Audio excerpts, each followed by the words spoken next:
last 3 nights, we have been quoting the sworn declaration of a former executive for XE, a company formerly called Blackwater, in which that executive describes a nearly global enterprise shot through with criminality, arms dealing, fraud, tax evasion, child prostitution, murder, all of which Z denies, even in cases where its employees have already pleaded guilty.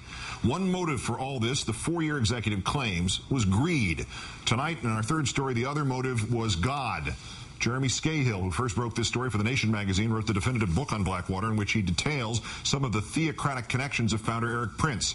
Now that former Blackwater executive, known only as John Doe No. 2, claims that Prince did more than subscribe to a fundamentalist Christian ideology. He used Z to advance it. Quote, Mr. Prince is motivated to engage in misconduct by 2 factors. First, he views himself as a Christian crusader, tasked with eliminating Muslims and the Islamic faith from the globe. To that end, Mr. Prince intentionally deployed to Iraq certain men who shared his vision of Christian supremacy, knowing and wanting these men to take every available opportunity to murder Iraqis. Many of these men used call signs based on the Knights of the Templar, the warriors who fought the Crusades. As a young man, Eric Prince was an intern for the first President Bush and for the Family Research Council, the right-wing religious organization his father helped to start. He later complained about his White House internship. Quote, I saw a lot of things I did not agree with. Homosexual groups being invited in, the budget agreement, the Clean Air Act. A Catholic convert, Prince has donated more than $250,000 to conservative Republican politicians, primarily the religious ones. He has used the wealth of his family and profits from Z to create and to fund numerous right-wing and or proselytizing Christian organizations, the Family Research Council, Christian Freedom International, and the Council on National Policy, whose meetings Prince said he has attended.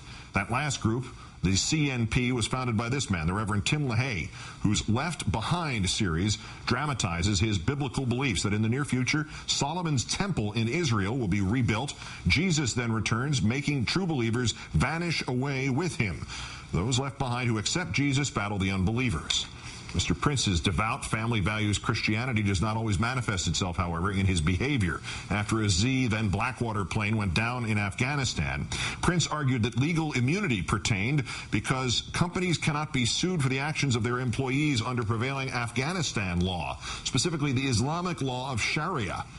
Prince was interviewed by Suzanne Simons for a new book about him, a book that reports Prince cheated on his first wife, his dying first wife, with their nanny. Simons writes that the nanny attended the funeral while pregnant with Prince's child.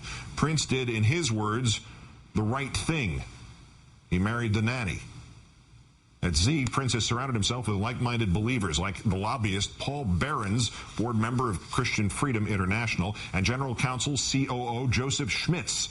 As Inspector General at the Pentagon, Mr. Schmitz incorporated the phrase, always under the protection of the Almighty, into the official seal and said, quote, we pride ourselves on our strict adherence to the rule of law under God. He spoke to the Order of Malta, a secretive Catholic group at the Church of Paul Bremer, another conservative Catholic in the Bush administration, and Schmitz essentially exonerated U.S. General William Boykin for turning his mission missionary.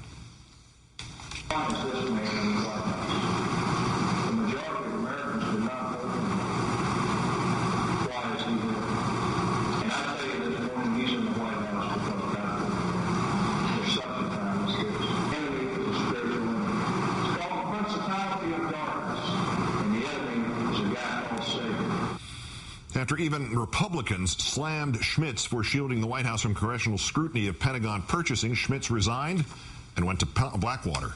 Schmitz not only spoke to the Order of Malta, he is a member. Scahill reports the order is, quote, a Christian militia formed in the 11th century before the First Crusades with the mission of defending territories that the Crusaders had conquered from the Muslims, territories familiar to theocratic minds. This crusade, this war on terrorism is going to take a while. The Pentagon put Bible verses on its reports for Mr. Bush. Some of his soldiers spoke openly about distributing Bibles in Iraq and Afghanistan, spreading the word.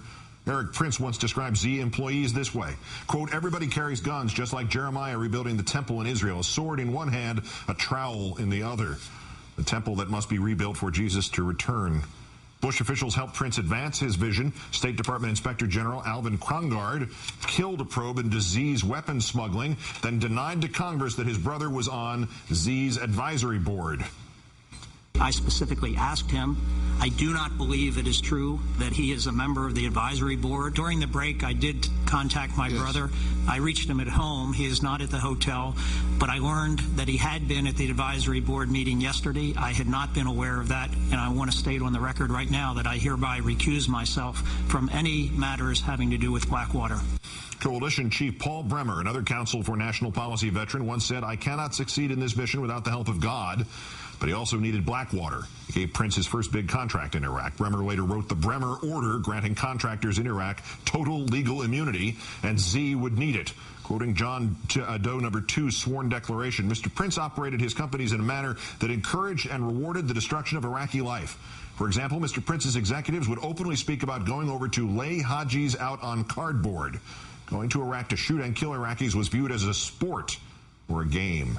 A man whom Z called a disgruntled former employee put it this way. Troubling when a group of Americans who are supposedly there to help in the rebuilding of a country consider those people to be less than they are, less human than they are. But is there any evidence that these attitudes reached the battlefield? We've told you that Prince sent his men illegal ammo engineered to detonate on contact with human flesh. Out of 3 State Department security contractors, Z fired first in its shootouts, more than any other, firing first or being the only side to fire in 84% of shooting incidents. July 1st, 2007, Z shooters allegedly opened up on a minibus, taking 3 families to the airport. Dead, 1 9-year-old boy, his father, his uncle, his mother, trying to shield her 3-month-old daughter. The baby is also dead, shot in the face. February 7, 2007, Z snipers killed 3 Iraqi government security guards. Iraqi officials confront the shooters, who then joke about it. The State Department defends Z without, according to the Washington Post reporting, interviewing witnesses nor examining the scene. Christmas Eve 2006, a drunken Blackwater employee kills an Iraqi vice president's bodyguard. CNN reports the State Department kept this out of the killer's personnel records.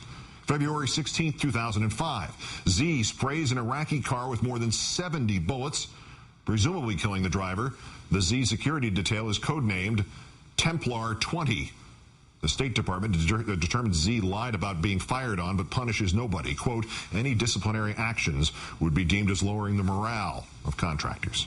Out of 195 shootings from 2005 to 2007, Z was fired upon first just 32 times.